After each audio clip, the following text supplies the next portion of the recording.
Welcome to special debate. This is Satish. భక్తితో దైవ దర్శనానికి వెళ్లే వారిలో కొందరు మితిమీరి ప్రవర్తిస్తున్నారు. ఆలయాల్లో రీల్స్ చేసేవాళ్ళు కొందరైతే కేజీల కొద్ది బంగారం ధరించి షో చేసేవాళ్ళు మరికొందరు. వెర్రితెలలు వేస్తున్న ఈ సంస్కృతికి అడ్డే లేదా? దైవ దర్శనం కోసం వెళ్ళేటప్పుడు ఎలా ఉండాలి? పవిత్రత ముఖ్యమా, ఫ్యాషన్గా ఉండడం ప్రధానమా? దేవాలయాల్లో ఫ్యాషన్ షోలపై 10 టీవీ స్పెషల్ డిబేట్ ఇప్పుడు మనం చూడబోతున్నాం. చర్చలో పాల్గొంటున్నారు ప్రముఖ ఆధ్యాత్మికవేత్త గోపీకృష్ణ శర్మ గారు, అలాగే బయట నుంచి జూమ్లో పాల్గొంటున్నారు మరో ఆధ్యాత్మికవేత్త దివ్యారామణి గారు. గోపీకృష్ణ శర్మ గారు, దివ్యారామణి గారు, మీ ఇద్దరికి ముందుగా నమస్కారాలు. గోపీకృష్ణ శర్మ గారు, ఇది చూడడానికి నార్మల్ ఇష్యూగానే ఉంది, కానీ కొందరు మనోభావాలను దెబ్బతీసే అంశం ఒక రకంగా. రెండోది, దేవాలయాలు పవిత్రత మీద ఎప్పుడూ చర్చ జరుగుతూనే ఉంది.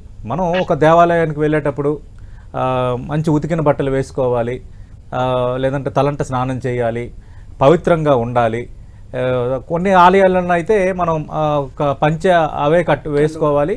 కొన్ని చోట్ల మనం పైన ఆహార్యం కూడా మనం ఏమి వేసుకోకుండానే వెళ్తాం. ఇంత నిష్ఠ, ఇంత భక్తి ఉన్న చోట ఈ విధంగా కేజీల కొద్ది బంగారం వేసుకొని రావటం అనేది ఎలా అర్థం చేసుకోవాలి? ముందు తప్పకుండా మొదలుగా దైవ దర్శనానికి ఎలా వెళ్ళాలి దాని గురించి మనం మొదలుగా తెలుసుకోవాలి. శర్మ గారు, మనం ఏం చేసినా మొదలుగా భగవంతుని దగ్గరికి ఎందుకు వెళ్తాం? మనలో ఏదైనా కొంచెం మార్పు రావడానికి, మనలో భక్తి పెరగడానికి, ఆ భక్తితో స్వామిని దర్శించుకొని మనకేం కావాలో స్వామి దగ్గర ప్రార్థించుకోవడానికి. మొదలుగా ఏం చెప్తారంటే, అవినయ మపనయ విష్ణోహ అని ఆది శంకరాచార్యుల వారు విష్ణుమూర్తిని గురించి స్తుతిస్తూ ఉంటారు. మొదలుగా మనిషికి ఏమి తగ్గిపోవాలి అంటే అహంకారము, అవినయము తగ్గాలి. అవినయం అనగా వినయం లేకుండా ఉండడమే అవినయం. అంటే ఎక్కడికి ఎలా వెళ్ళాలి, ఎక్కడ ఎలా ఉండాలి. ఉదాహరణకి ఒక హాస్పిటల్కి వెళ్తే డాక్టర్ ఎలా ఉండాలి, ఒక దాని ఆపరేషన్ థియేటర్లోకి ఎలా వెళ్ళాలి, కొన్ని రూల్స్ ఉంటాయి, ఆ ప్రోటోకాల్ ఉంటాయి. ఆ ప్రోటోకాల్ ప్రకారం వెళ్తేనే అక్కడ బాగుంటుంది. అట్లా ఈ బంగారం వేసుకొనైనా ఇంకొక రకంగా అయినా దేవాలయానికి వెళ్ళడం ద్వారా ఏం కలుగుతుంది అంటే, మొదలుగా మన అహంకారం అనేది చూపించుకోవడం మొదలుగా కనిపిస్తుంది. మన ఎవరి వ్యక్తి ముఖ్యం కాదు, మనకు విషయం ముఖ్యం. ఈ విషయంలో మనకి ఎవరైనా ఇట్లా బంగారం వేసుకునైనా కొన్ని ఆడంబరాలతో యుక్తంగా గుడికి వెళ్తే అక్కడ మనం కావాల్సింది కోరుకోలేము. మనం భగవంతుని దగ్గరికి ఎలా వెళ్ళాలి? సవినయంగా, మొత్తం మన ఉన్న స్థానమానాలైనా, మనకున్న ఇవన్నీ ఐశ్వర్యాలన్నా అన్నీ పక్కన పెట్టి ఒక భక్తుడిలాగా భగవంతుని దగ్గరికి వెళ్ళాలి. ఉదాహరణకి మనం వెనకాల గుళ్ళలు చూసినట్టయితే 4 ఫీట్లు 5 ఫీట్లు డోర్లు ఉండేవండి. నేను ఒక సందర్భంలో వరంగల్ జిల్లాలో ఒక గుడికి వెళ్ళాను. గుడికి వెళ్తే అక్కడ 4 ఫీట్లే ద్వారం ఉందండి. అంటే నేను అనుకున్నాను, అక్కడ అందరితో అడిగాను, అంటే మన వెనకాల తరం వాళ్ళు, అంటే ఒక 200 సంవత్సరాల క్రితం అందరూ కూడా పొట్టి వాళ్ళు ఉన్నారా, అంటే ఇంత హైట్ లేని వాళ్ళు ఉన్నారా, ఎందుకు ఇట్లా పెట్టారు అని నేనే ఒక చిన్న ప్రశ్న వేశాను వాళ్ళకి. ఏమో గురువు గారు, మరి ఇక్కడ వెనకాల నుంచి అట్లే ఉంటుంది అంటే, అది కాదండి, మన చరిత్రకారులు కానీ మన శాస్త్రజ్ఞులు కానీ వెనకాల పెట్టింది ఎందుకు పెట్టారు అంటే, 6 ఫీట్లు ఉన్నవాడు కూడా ఆ 4 ఫీట్లో గుమ్మంలోంచి వంగి ముందుకు వెళ్ళాలి. అంటే మన లోపల ఉన్న అహంకారమైన, మమకారమైన, ఐశ్వర్యమైన ఇవన్నీ కూడా తల వంచుకొని భగవంతుని దగ్గర అన్యథా శరణం నాస్తి త్వమేవ శరణం మమ. భగవంతుని మనం ఏం కోరుకుంటాం? ఏమీ వద్దండి, నాకు ఎవరూ లేరు, నువ్వు తప్ప ఇతఃపరం బెరగను అంటారు కదా. అట్లా భగవంతుని దగ్గరికి మాత్రమే వెళ్ళాలి, భగవంతుని దగ్గరికి అలానే వెళ్ళాలి.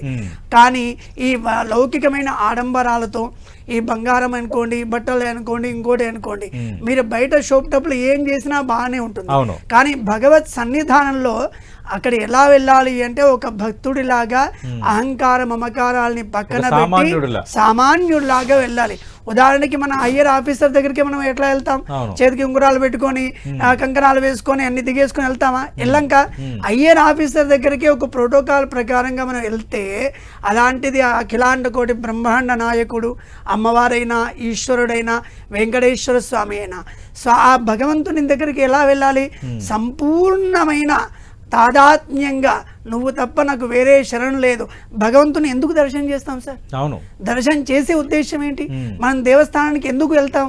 మనం వెళ్ళే ఉద్దేశం ఏంటంటే నా లోపల ఏవైనా దోషాలున్నా, నా లోపల ఇంకేమైనా అహంకారపూరితమైన ఏవైనా ఉన్నా పాపాలు చేస్తున్నా అవన్నీ కూడా ప్రక్షాళన చేయు, నన్ను ఇకపైన బాగా చూసుకొని చెప్పడానికే మనం దేవస్థానానికి వెళ్తాం. అలా వెళ్ళే సందర్భంలో ఎలా ఉండాలి? నిరాడంబరంగా వెళ్ళాలి అని మన శాస్త్రకాలు చెప్తారు. అయినా చేతికి ఒక ఉంగరం పెట్టుకుంటే అలంకారం అండి. మనం వేసుకునే ఏదైనా ఆభరణం శరీరానికి అలంకారాన్ని తెచ్చిపెట్టాలి. అంటే మనకు ఉన్నదానికి ఇంకొద్దిగా సపోర్ట్గా ఇవ్వాలి ఏదైనా. కానీ ఒక చేతికి ఒక వేలికి 2 ఉంగరాలు పెట్టుకుంటారు కొంతమంది. దాన్ని ఏమంటాం? దాన్ని అహంకారం అంటాం. అలంకారానికి అహంకారానికి ఒకే అక్షరం వ్యత్యాసం ఉంది. అంటే అక్కడ ఒకటి పెట్టుకుంటేనేమో అలంకారం, 2 పెట్టుకుంటే అది అహంకారం అవుతుంది. భగవత్ సన్నిధానంలో మొదలుగా మనం విడిచిపెట్టాల్సింది అహంకారం. ఆ అహంకారం విడిచిపెట్టి భగవంతుణ్ణి శరణు వేడాలి. అన్యథా శరణం నాస్తి అని, నువ్వు తప్ప నాకు శరణు లేదు తండ్రి, నన్ను కాపాడు, నన్ను అనుగ్రహించు, నన్ను ఇంకా బాగా చూసుకో అని చెప్పాలి. దివ్యారమణి గారు, మనం చూస్తున్నాం ఈ మధ్యకాలంలో ఇది ఒక ట్రెండ్ లాగా అయిపోయింది. తిరుమలలో నిన్న ఈరోజు మన డిబేట్ ప్రారంభానికి కరెక్ట్ గంట ముందు కూడా మరో భక్తుడు ఈ విధంగానే మొత్తం బంగారాన్ని ఒంటి నిండా వేసుకొని దర్శనానికి వచ్చిన ఆ పరిస్థితి గతంలో కూడా చాలా దేవాలయాల్లో ఇలాంటి జరుగుతున్నాయి. అంటే వారి యొక్క స్థితిగతుల్ని భగవంతుడికి దర్శింప చేయాలనుకుని వస్తున్నారు, లేకపోతే భగవంతుడి నుంచి కోరుకోవాలని వచ్చేవారు. ఎప్పుడు మనకి మన ఆచార్యులు ఏం చెప్తూ ఉంటారని అంటే, భగవంతుడి దర్శనానికి మనం వెళ్తున్నప్పుడు మనం బిచ్చగాడు పూర్తిగా అలంకారప్రాయంగా ఉంటాడా అంటే, భగవంతుడు సరే వీడికేం తక్కువైందిలే, వీడికేమి ఇవ్వాల్సిన అవసరం లేదు అని అనుకుంటాట. అందుకని భగవంతుడి దగ్గరికి వెళ్ళిన ప్రతి ఒక్కరు మనకి మానసిక సంఘర్షణలు కావచ్చు, లేకపోతే శారీరక సంఘర్షణలు కావచ్చు, లేకపోతే మనకున్న స్థితిగతులు కావచ్చు, పాపపుణ్యాలు కావచ్చు, ఏదైనా కావచ్చు, మనం భగవద్ దర్శనానికి వెళ్ళినప్పుడు భగవంతుడిని ఇదో అదో అని కోరుకుంటూ ఉంటాం. ఏది లేకపోతే మనశ్శాంతి కావాలనైనా కోరుకోవడానికి వెళ్తాం. అంటే మనం ఒక విధంగా మాట్లాడుకుంటే ఆడుకోవడానికి వెళ్ళినట్టుగానే అంటారు.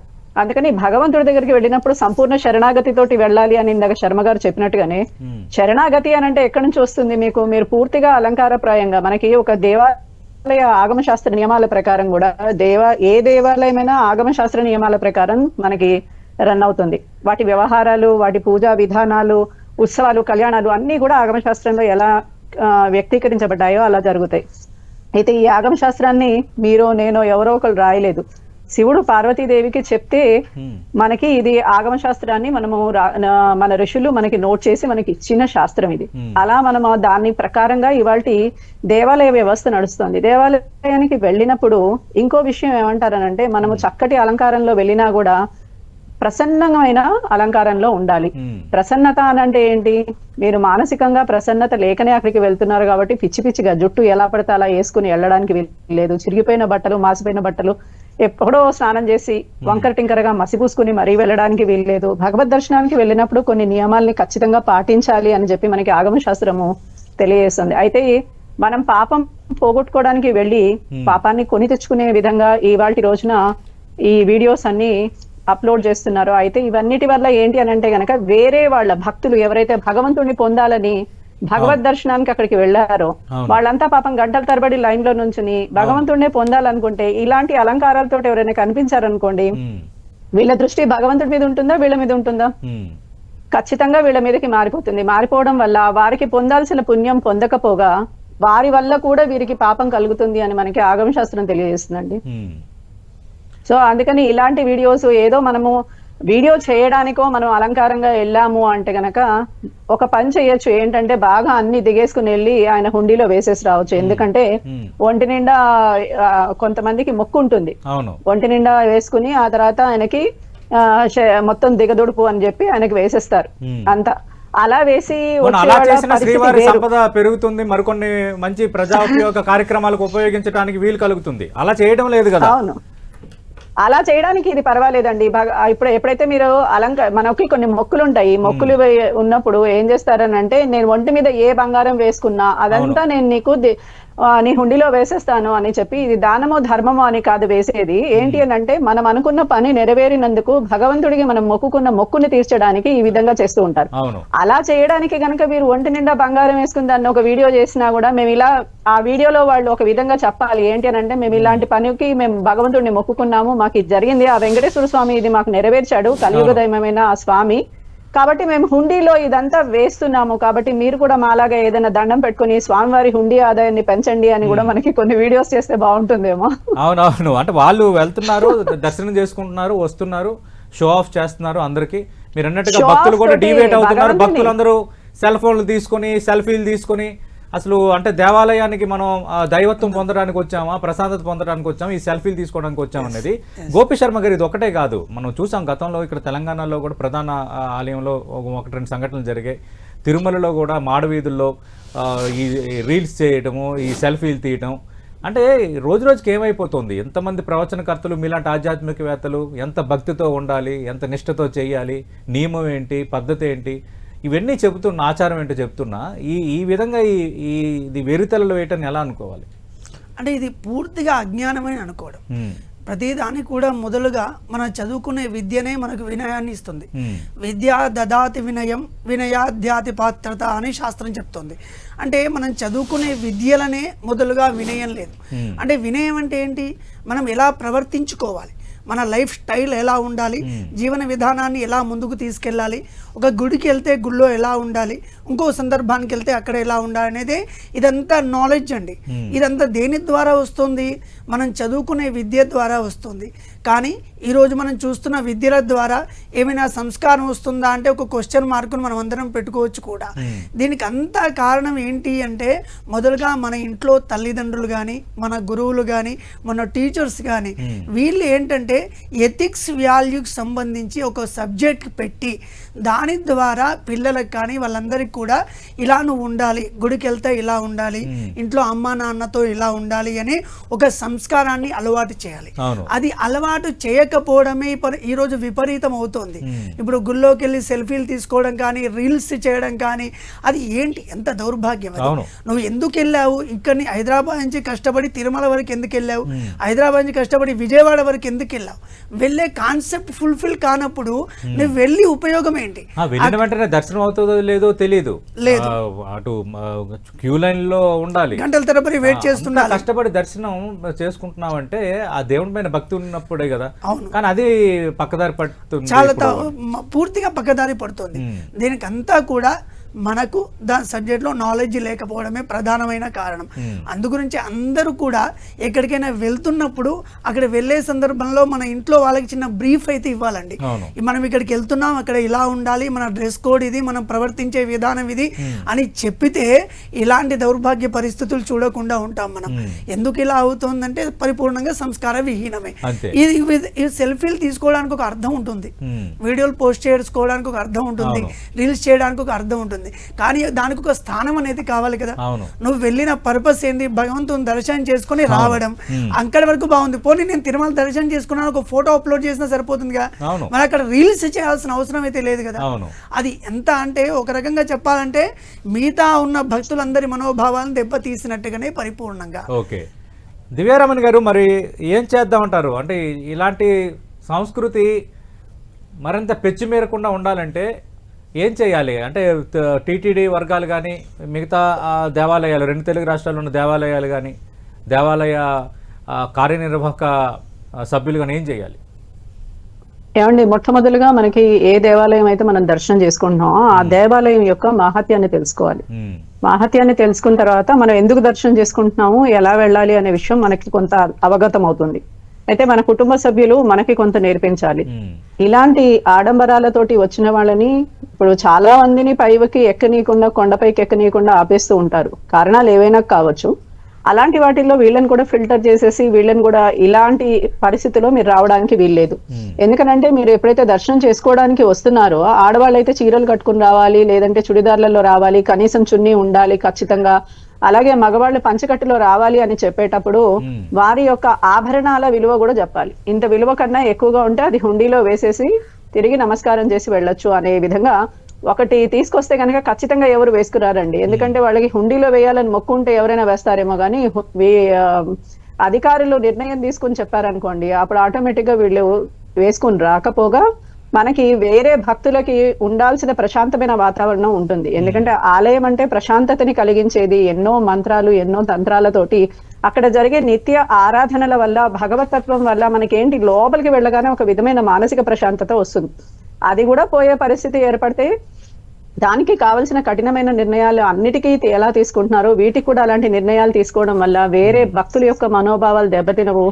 అలాగే వారు దేనికోసం అయితే వేరే భక్తులు దేనికోసం వెళ్ళారు దేవాలయానికి, వారు వెళ్ళిన పర్పస్ ఏంటి, ఆ పర్పస్ సస్టైన్ అవుతుంది. అలాగే వాళ్ళకి కావలసిన భగవంతుడి యొక్క దర్శనము, భాగ్యము అన్ని సరిగ్గా కలిగేలాగా ఆలయ వర్గాల వాళ్లే ఖచ్చితంగా ఒక నిర్ణయాన్ని తీసుకుని దాన్ని ఇంప్లిమెంట్ చేసి, ఇప్పుడు మనకి ఆలయ వర్గం కొత్తగా ఏర్పడింది, ఈ ఆలయ వర్గం ఏర్పడిన కొత్తగా వీళ్ళు చాలా డిసిషన్స్ తీసుకున్నారు. ఈ బోర్డు అయితే చాలా డెసిషన్స్ తీసుకున్నారు. దాంట్లో దీనికి సంబంధించి కూడా ఒక చక్కటి డెసిషన్ తీసుకుంటే గనక చాలా మందికి ఇది ఉపయోగకారిగా అవుతుందండి. గోపి శర్మ గారు, అంటే నిబంధనలు ఏమైనా ఉన్నాయా? అంటే ఈ తరహాగా ప్రదర్శన చేయకూడదు, ఇంత ఇదిగా షో ఆఫ్ చేయకూడదని అలా ఏమైనా ఉన్నాయా? ఖచ్చితంగా మనం మొదలుగానే చెప్పుకున్నాం కదా, భగవంతుని సన్నిధానంలో అన్యథాచరణ నాస్తి అని వెళ్ళాలి. దానికి నియమాలు కూడా ఒక కట్టు బొట్టు అని మనం వింటూ ఉంటాం. భగవంతుని దగ్గరికి వెళ్ళాలంటే ఒక డ్రెస్ కోడ్తో మొదలుగా ప్రాధాన్యత, మొదలుగా శుచి కావాలి. మన మొదలుగా స్నానం చేసి శుచిర్భూతులై మంచి వస్త్రాలను కట్టుకొని, మన సనాతన ధర్మంలో చెప్పినట్టుగా ఆడవాళ్ళు అయితేనేమో పూర్తిగా జుట్టు కట్టుకొని, ఈరోజు చూస్తూ ఉంటే అనకూడదు ఎవరు మనం ముఖ్యం కాదు, కానీ ఈరోజు గుళ్ళల్లో చూస్తుంటే జుట్లు విరబోసుకొని ఏదో ఒకడికి మనం పార్కుకో లేకపోతే ఇంకో సినిమాకో వెళ్ళినట్టుగా అక్కడికి వస్తున్నారు. కానీ అలా తప్పది. భగవంతుని దగ్గరికి వెళ్ళినప్పుడు జుట్టు కట్టుకొని ఒక సాంప్రదాయ వస్తువులు అంటారు, దాని సాంప్రదాయ దుస్తులతోని వెళ్ళాలి అని అంటారు. అలానే ఉండే అలంకారపూరితంగా మనం ఎప్పుడు కానీ మన శరీరానికి అలంకారంగా ఉండాలని తప్ప అహంకారాన్ని చూపించుకున్నట్టుగా ఉండకూడదు. శరీరానికి ఏ వస్తువు పెట్టుకున్నా, ఏది కట్టుకున్నా అది అలంకారమే కావాలే తప్ప అహంకారం కాకూడదు. ఇదే నియమం చెప్పారు భగవత్ సన్నిధానంలో. భగవంతుని దగ్గరికి వెళ్ళేప్పుడు డ్రెస్ కోడ్ మొదలుగా ఆభరణాలు కొంతవరకు మాత్రమే. ఎందుకు అంటే ఎక్కువ ఆభరణాలు వేసుకోవడం ద్వారా ఏం కలుగుతుంది, అది అహంకారాన్ని చూపిస్తుంది. అది భగవత్ సన్నిధానంలో మంచిది కాదు. అది దృష్టి కూడా వాటిపైన ఉంటుంది, భగవంతుని మీద ఉండదు. అంటే మనం అక్కడికి వెళ్ళేది ఎందుకు, ఒక పాజిటివ్ ఎనర్జీని మనం తెచ్చుకోవడానికి కాకుండా ఒక నెగిటివ్ ఎనర్జీని మనం ఇచ్చి మనం తెచ్చుకోవడం కరెక్ట్ కాదు కదా. భగవంతుని దగ్గరికి ఎప్పుడూ కానీ అన్యథాచరణ నాస్తనే పదంతోనే ముందుకు వెళ్ళాలి. అలా వెళితేనే భగవంతుడు అనుగ్రహిస్తాడు. పత్రం పుష్పం ఫలం తోయం యోమే భక్త్యా ప్రయచ్చతి అంటారు. భగవంతుని దగ్గరికి వెళ్ళినప్పుడు ఎలా వెళ్ళాలి, భక్తి పూర్వకంగా వెళ్ళాలి. నియమాలు ఎన్ని ఉన్నా భక్తి లేనిది వ్యర్థం. అలాంటి భక్తి పూర్వకంగానే వెళ్ళడానికి భక్తులు ప్రయత్నించాలి. అక్కడ ఉన్న ఆలయ సిబ్బంది కానీ, ఆలయ కమిటీ కానీ, ఇతరత్ర అందరూ కూడా దానికి ప్రయత్నాలు చేసి ఇలా ఉంటేనే మీరు దేవస్థానంలోకి రండి, ఇలా ఉండడానికి ప్రయత్నం చేయండి అని కొన్ని నియమాలు పెడితే ఇకపైనైనా ఇవి పునరావృతం కాకుండా ఉంటాయని మా మనోభావన. అది ఓకే. థ్యాంక్ యూ దివ్యారమణ గారు, థ్యాంక్ యూ గోపి శర్మ గారు. ఖచ్చితంగా భక్తులు దీనిని సీరియస్గా తీసుకోవాలి. అంతకంటే ముందు అటు టీటీడీ తిరుమల తిరుపతి దేవస్థానం బోర్డు కానీ, లేదంటే మిగతా దేవాలయాల్లో ఉన్న బోర్డు కార్యనిర్వాహకులు కూడా దీన్ని ఒక ప్రయారిటీ అంశంగా తీసుకోవాలి, ఒక ప్రాధాన్యత అంశంగా. దీనివల్ల డివేట్ అవ్వటము, ఇది భక్తుల మనోభావాలను దెబ్బతీయటము, ఇది భక్తి కాదు, ఇది దర్శించే విధానం కాదన్న దానిపైన సీరియస్గా అయితే దృష్టి ఉండాలి, జరగాలని కూడా మనం కోరుకుందాం. మీ ఇద్దరికి ప్రత్యేకంగా ధన్యవాదాలు ఈ కీలకమైన చర్చలో పాల్గొన్నందుకు. ఇది 10 టీవీ స్పెషల్ డిబేట్.